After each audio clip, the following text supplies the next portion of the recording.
Hello dear aspirants. आप जिस भी एग्ज़ाम की प्रिपरेशन कर रहे हैं, शिद्दत से डिसिप्लिन होकर हार्ड वर्क और स्मार्ट वर्क करें और अपनी मंजिल तक पहुँचें। साथ ही साथ आप जो मेहनत कर रहे हैं उसे इतनी साइलेंटली करें कि आपकी जो सफलता है वो शोर मचाएँ। तो मेरी बेस्ट विशेज़ आपके साथ। तो चलते हैं आज के टॉपिक की ओर। आज का topic crown rule in India, इससे रिलेटेड टॉप 20 एमसीक्यूज को हम करेंगे। तो subscribe my channel please. Question number 1, which act transferred the administration of India from the East India company to the British crown. तो पिछली वीडियो में मैंने जैसे आपको पढ़ाया था कि जो भी एडमिनिस्ट्रेशन था, ट्रेडिंग पावर्स थी, वो जो है किसके पास थी, ईस्ट इंडिया कंपनी के पास। लेकिन किस एक्ट के तहत ये ईस्ट इंडिया कंपनी से ये पावर्स जो है ब्रिटिश क्राउन को चली जाती है या ट्रांसफ़र होती है? तो right answer is government of India act 1858। 1858 का जो एक्ट है, इसके तहत एडमिनिस्ट्रेशन पावर जो है ईस्ट इंडिया कंपनी से ब्रिटिश क्राउन को जाती है। Question number 2, under crown rule the governor general of India was also called. Governor general of India को क्या कहा जाता था जब क्राउन रूल था? Right answer is vice Roy. Third question, who became the first vice Roy of India after the revolt of 1857। 1857 का जो revolt हुआ, जिसके बारे में आने वाली वीडियोस में पढ़ेंगे, उसके बाद जो है इंडिया का जो वाइस रॉय है, first vice Roy of India कौन बना? Right answer Lord Canning. Question number 4, the Secretary of State for India was assisted by a council consisting of Secretary of State for India। एक पोस्ट होती थी, पिछली video में भी मैंने बताया है। तो इसको असिस्ट करने के लिए एक काउंसिल होती थी। तो इस काउंसिल में जो है वो कितने मेंबर्स होते थे? Right answer is 15 members. Question number 5, which queen's proclamation promised non interference in Indian religious matters. तो एक प्रोक्लेमेशन दिया था किसने? क्वीन ने, जिसमें ये कहा गया कि जो इंडियन रिलीजियस है उनमें जो है कोई इंटरफेयर नहीं करना है। तो ये था proclamation 1858। Right. Question number 6, the Indian council act of 1861 introduced. ठीक है, जो इंडियन काउंसिल एक्ट 1861 है, ये क्या इंट्रोड्यूस करता है? Right answer is portfolio system. कभी पूछा जाए कि जो पोर्टफोलियो सिस्टम है ये किस एक्ट के तहत इंट्रोड्यूस किया गया, तो राइट आंसर उसका होगा इंडियन काउंसिल एक्ट ऑफ 1861। अगर इस तरह पूछा जाए, जैसे ये पूछा है कि Indian council act of 1861 introduce, तो राइट आंसर इज पोर्टफोलियो। दोनों तरह से क्वेश्चन पूछा जा सकता है। राइट। आगे बढ़ने से पहले एक चीज बताना चाहूंगा, अगर आपको लगता है कि क्वेश्चन पढ़ के चारों के चारों ऑप्शंस पढ़ करके फिर आंसर बताना है, तो कमेंट बॉक्स में आप ज़रूर लिखें।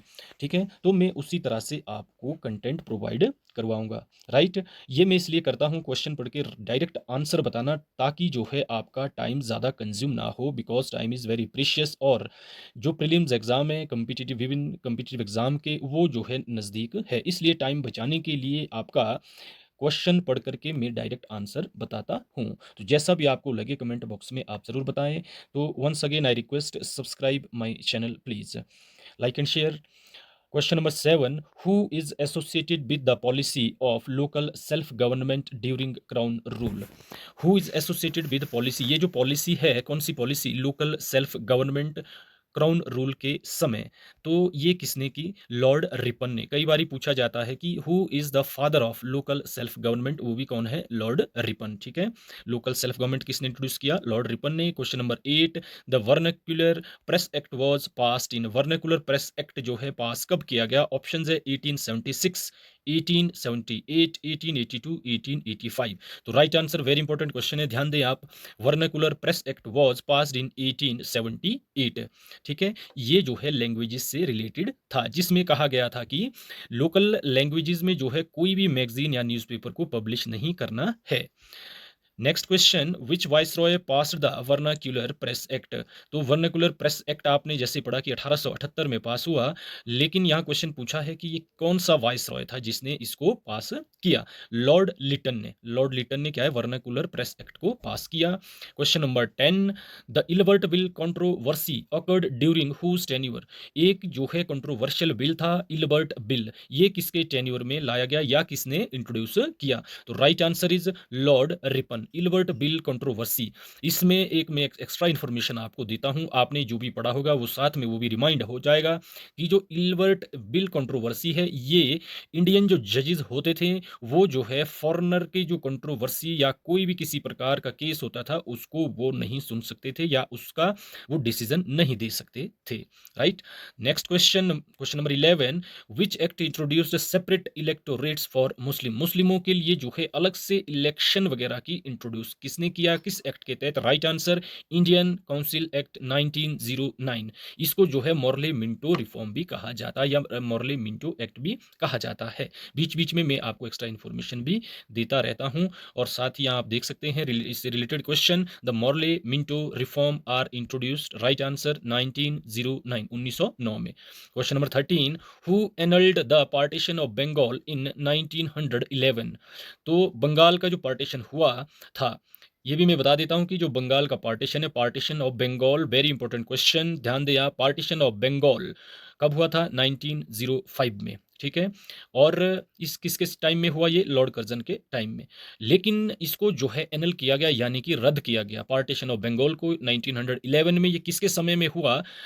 Lord Hardinge second, right. Question number 14, dyarchy in provinces was introduced by, जो डायरकी है प्रांतों में द्वैध शासन इंट्रोड्यूस जो है वो किसने किया? Right answer government of India act 1990, 1919 का जो ये एक्ट था, इसने डायरकी को जो है इंट्रोड्यूस किया कहां पर? प्रोविंस में जो प्रांत थे, ठीक है। लॉर्ड चेम्सफोर्ड रिफॉर्म भी इसको कहा जाता है या एक्ट कहा जाता है। Question number 15, which act published bicameral legislature at the center for the first time, bicameral legislature जैसे लोकसभा और राज्यसभा होती है, तो उस समय फेडरल असेंबली और काउंसिल ऑफ स्टेट्स था ये बाइकैमरल लेजिस्लेचर में, कहां पर? सेंटर में। तो फर्स्ट टाइम इसको जो बाइकैमरल लेजिस्लेचर है इसको इंट्रोड्यूस किया 1919 के एक्ट ने, ठीक है। फिर है question number 16, provincial autonomy was introduced under, जो प्रांतीय स्वायत्तता थी, ऑटोनॉमी जो थी प्रोविंस में, ये इंट्रोड्यूस किस एक्ट के तहत हुई? Right answer is government of India act 1935।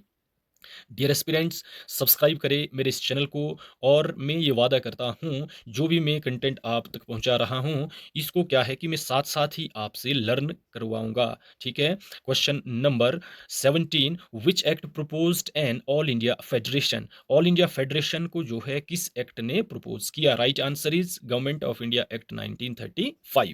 Question number 18, the title empress of India was assumed, एक ये टाइटल था, क्या था? एम्प्रेस ऑफ इंडिया यानी कि भारत की महारानी, तो ये किसको जो है किसने जो है इसको एज्यूम किया था यानी धारण किया था? Right answer is queen Victoria. Next question, question number 19, the Indian civil service examination was initially held only in, पहले जो है जो इंडियन सिविल सर्विस जैसे अभी आईएएस है उस समय आईसीएस होता था, तो जो ये एग्जाम है इनिशियली कहाँ पर हेल्ड होते थे? ऑप्शंस आपके कलकत्ता, बॉम्बे, लंदन, मद्रास, तो right answer is London. Next question, question number 20, which viceroy is known for partition of Bengal, partition of Bengal मैंने बताया था कब हुआ? ये 1905। लेकिन एक चीज़ है कि जो ये पार्टीशन ऑफ बंगाल है ये जो है किसके समय हुआ या कौन वाइसरॉय बंगाल के पार्टीशन के लिए जाना जाता है? तो right answer is Lord Curzon. Thanks for watching, next video होगी डेंस ईस्ट इंडिया कंपनी के बारे में, तो subscribe my channel please. Thanks.